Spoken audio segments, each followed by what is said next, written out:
These bundles exist, right from an S3 phone to an iPhone to even if you want to come to a lower M2OS kind of phone, the bundles exist. The phone's practically for free, but then the credit rating system in the country is a little poor. Collecting money after 3 months, 4 months becomes an issue. So those issues we need to overcome, but these bundles exist. Sometimes you need to pay upfront, but you get the money back over a period of time, over usage, etc. But I think we need to do a better job of making customers aware. If Dorothy is not aware that these bundles exist, I think the larger population may not be. I'm just helping you spread the word. Okay. There was another question hanging in terms of, 3 seconds. I saw a few hands waving there, 3 seconds or 10 seconds, and all my credits go off. It's not time charging, fortunately, unfortunately. It is charged by the number of MBs or GBs or whatever data you download or upload. Okay. Depending on how fast your internet speed is, you may be charged more for the same 5 minutes, you will get more content. Cost of data. Over the period of last 1 year, at least I'm aware, the cost of pagey data here has gone down to 1/3 of what it used to be. That's what you pay. It's not a mystery, it's published everywhere. I think, we are selling, I talk of one company, selling it I think for 7 pesos per MB, which is pagey, which you do not commit anything to. And it is down to almost less than 1 cent per MB for higher value packages. And I think Ghana is probably one of the cheapest within sub-Saharan Africa in terms of data, and that is what has helped it grow. So, with all these questions, I think awareness is something we need to build. Content relevance is something very apt. I think it's a chicken and egg kind of a situation. You need the hardware, you need the software. Both need to work together. If you keep saying that, oh, there's no content, so what's the point of, kind of subsidizing hardware? We need to get the hardware and the software. And on the content, my 14-year-old son knows how to handle a phone and a PC and everything else much better than what I can do or any of us can do. Below 25-year-old worldwide, the internet penetration is what, about 35%? It's probably one of the highest. As you go up the age bracket, it keeps kind of going down. Today you hand over your iPad to a 2-year-old kid and he knows how to kind of open it and start playing Angry Birds on that. Okay, and the anger on the Angry Birds or any direct play, I'm told today, is not because the game is not right, but because the speed is not right. So we are doing our best to ensure that the speed is there.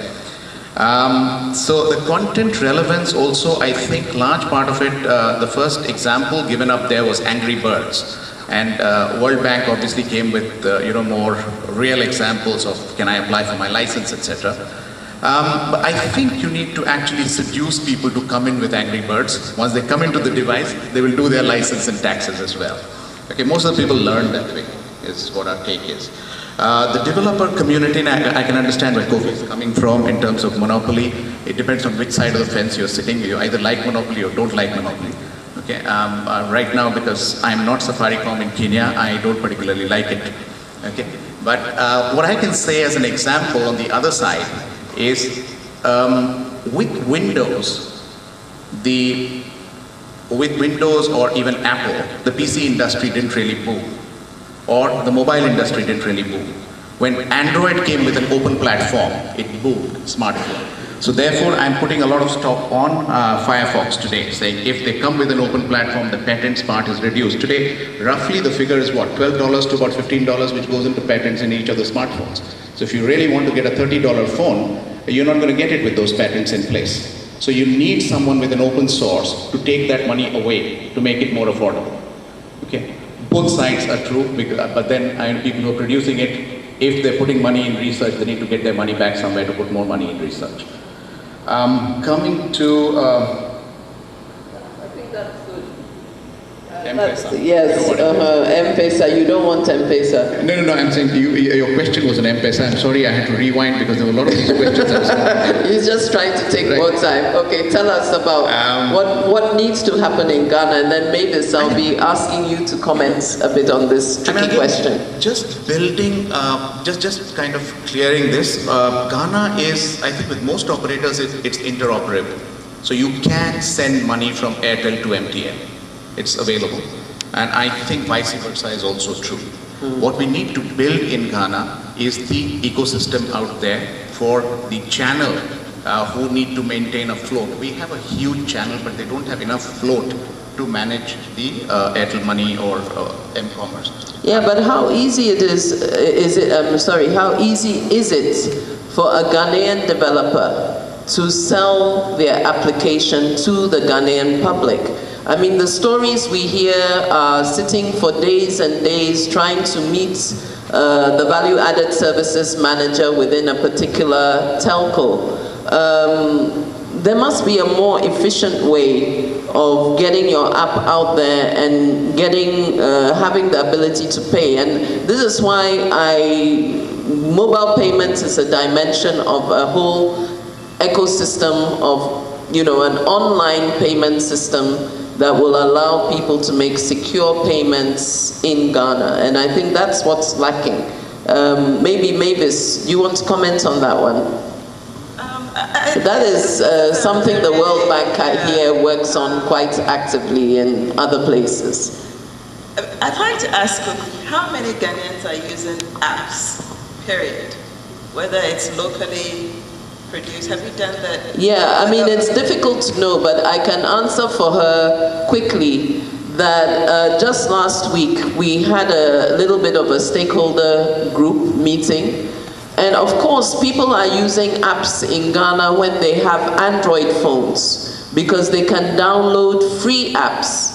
But if they're using a device with another operating system, be it the iOS or they're using Windows, you have to pay usually, well, iOS, the problem is the device, the cost of the device. So they're not so active in that market.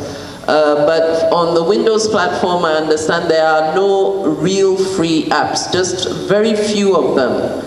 And you'd have to pay at least $1. And if you're a student in university in Ghana here, it's difficult for you to get a credit card that will allow you to pay the $1 to download that app. The other problem with iOS is, of course, the limitations of the Ghana Apple Store. According to what I saw last time I checked, the only hope of me downloading apps from the Ghana Apple Store is if I want to study to become an evangelist by watching lots of videos of pastors and reading those kind of things. It's very, very limited. So please continue now that... I just wanted to push a little bit that, you know, because we did this study, which you were part of as well. And it's just really, the challenge is the productive use of applications in Ghana, period. I mean, what are we using the applications? You're saying that people would be interested in downloading, perhaps... Download music, they want to download movies, they want to be able to download material which can help them in their studies. Am I right? Yeah. I was shocked to see it globally, and media, don't quote me on this one. I think globally, pornography is number 2 in terms of usage. No, number 2. Applications like Facebook, WhatsApp, these are more popular. We even have a Ghanaian version of WhatsApp, Saya, which is used more in Malaysia and India than it is in Ghana. You know, the thing is that the apps ecosystem cannot develop unless people can get money for the hard work that they're doing. And I know that they're all warming up for lots of questions.